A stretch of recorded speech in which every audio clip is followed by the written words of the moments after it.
yun mga boss, yung mga hindi pa nakakapag-follow dyan, mag-follow na. Let's go! Ito mga boss, ito na nga. Habang naka-stop kami dito sa may bayanan, crossing. Naka-stop light kami dyan, nakago yung papuntang Maynila, NCR, punta Maynila. Habang kayo pauwi na kasi ako nito eh. Kanina lang to. Ang kabok, bakit nagmamadali ito naka-tricycle na ito eh. Panoorin nyo mga boss. Tingnan nyo ha. Diyan, lapit-lapit na yan.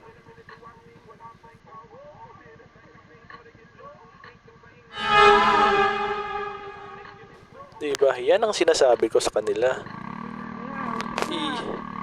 Yun. Tanggal ang kaluluwa nilang dalawa. Dire-diretso kasi yung naka-tricycle eh.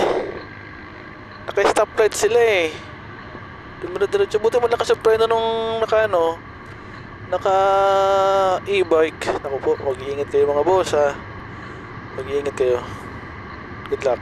So ayan mga boss, salamat sa pag-subscribe, comment, and follow. Happy viewing sa lahat. Salamat!